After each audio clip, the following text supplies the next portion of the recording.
Bangladesh youth environmental initiative. অর্থাৎ আমাদের এই যুবক যারা আছে আমরা কিভাবে আমাদের পরিবেশকে আমাদের গ্লোবাল ওয়ার্মিং কে মোকাবেলা করার জন্য, ক্লাইমেট চেঞ্জ মোকাবেলা করার জন্য আমার কি করণীয় বা আমার কি করা উচিত, এবং এই যুবকদের মধ্যে বা আমাদের মধ্যে এই তারণাটা সৃষ্টি করে দেওয়ার জন্য হচ্ছে এই সংগঠনের অন্যতম উদ্দেশ্য।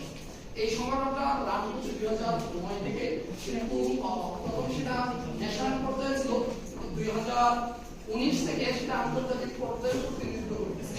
অর্থাৎ এটার প্রধান উদ্দেশ্যটা হচ্ছে আমার এলাকার মধ্যে কোন ধরনের সমস্যা, ক্লাইমেট চেঞ্জের রিলেটেড যে সমস্যাগুলো, ওই সমস্যার সমাধানের আমার কি করবে।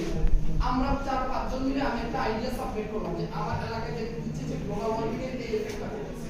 যারা কোস্টাল এরিয়াতে আছে তারা জানো, আমার বাসার সময় মধ্যে আমি জানি যে এই প্রাকৃতিক মানে কারণে অর্থাৎ ক্লাইমেট চেঞ্জের কারণে আমরা যে কি ধরনের ক্ষতিগ্রস্ত হচ্ছি। কিছুদিন আগে দেখলাম যে আমাদের বাড়িঘর সব তলিয়ে যাচ্ছে, তারপরে যে কিছুদিন আগে শীত লাগলো, তার আগে আমার আরেকটা কোস্টাল এরিয়াতে যারা আছে সাতক্ষীরানি দিয়ে ওই প্রোগ্রামে করতে হচ্ছে আমফান সম্পর্কে আমরা সবাই খুব ভালো জানি। আর ওই আমফানের সময় আমি একজন একটি ভলান্টিয়ার ছিলাম, ওই এলাকায় গিয়ে মানুষের যে দুর্ভোগ দেখলাম, দেখছি যে তাদের ভাষ্যমতে আগামী 100 বছরের মধ্যে এরকম কোনো দুর্যোগ তারা দেখে নাই।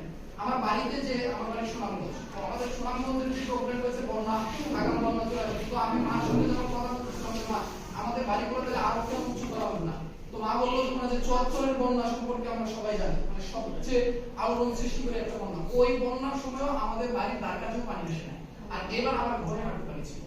তাহলে এই কারণগুলো কেন হচ্ছে? আমরা জানি বৈশ্বিক উষ্ণায়নের কারণে সমুদ্র পৃষ্ঠ গরম করতেছে, আস্তে আস্তে কি করতেছে যে মালদ্বীপ করে তলে চলে যাবে, এগুলোকে তারা কি অন্য দেশে দিয়ে তারা নিয়েছে, কিন্তু এটি কি সমাধান?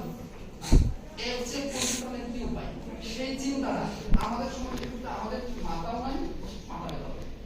তাহলে হচ্ছে যার মাথা হয় তারও তো মাথা ব্যথা থাকবে, কিন্তু আমাদের মাথাও নাই, মাথা নেই। আমাদের লাইফ যেভাবে লিড করা হচ্ছে, বেগার জীবনযাপন করতেছি, আমার ওই ইফেক্টের কারণে যে আমি কিভাবে ক্ষতিগ্রস্ত হচ্ছি, আমার পরিবার ক্ষতিগ্রস্ত হচ্ছে, সর্বোপরি আমার দেশটা কিভাবে ক্ষতিগ্রস্ত হচ্ছে, আমরা এই চিন্তা করতে চাই।